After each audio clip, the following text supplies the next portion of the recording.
Throughout the years, I've been able to observe and be a part of small groups that multiply. And I think there are several characteristics that seem to always be present among and inside these groups. One thing that multiplying groups do, and do really well, is keep the gospel central. They realize that the gospel is what transforms people's lives. The gospel is what provokes us to love and good works, as the author of Hebrews reminds us. The gospel is what transforms us from the inside out. And the gospel is what turns people's desires away from themselves and towards others. Multiplying groups don't assume that everyone understands the gospel. So they are explicit with it. They share it often. They talk about the gospel and applying the gospel to their everyday lives, to their marriages, to the way they shepherd their children's hearts. Multiplying groups that are explicit with the gospel, they help people learn to better articulate the gospel just by hearing it over and over and over again through repetition. So not only do multiplying groups keep the gospel central, they pray about multiplying. Groups that pray every week about multiplying seem to multiply. This shouldn't come as a surprise.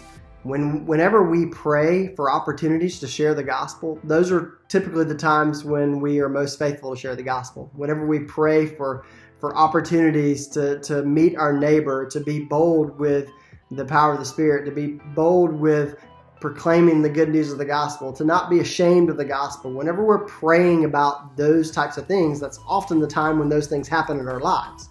And so if we're praying about multiplying, then multiplying will become part of who we are, will become part of the culture that we're trying to build, that you're trying to build within your community. And so pray about multiplication. And then finally, not only do we want to keep the gospel central, not only do we want to pray about multiplication, but groups that multiply, they plan for multiplication. They look for new leaders, and they are always continuing to think about building a plan for those new leaders to start new groups. They are looking at ways to look 6 months, a year down the road to develop that leader and to begin to build a core team of people to go with that leader to multiply.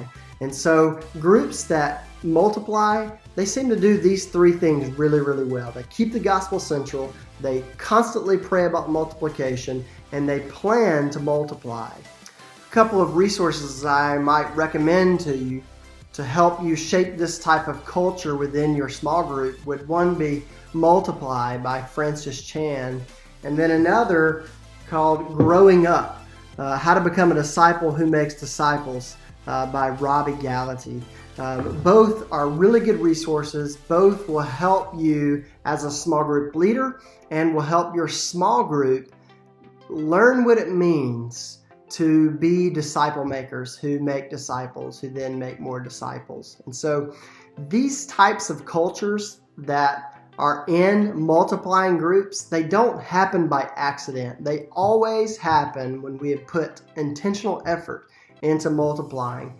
That is what we've been put on this earth to do, to be fruitful and to multiply, to fill the earth and subdue it with people who have been transformed by the power of the gospel and who spread the image of God throughout all the world, to give him the ultimate glory that he rightly deserves. So what type of group are you going to be?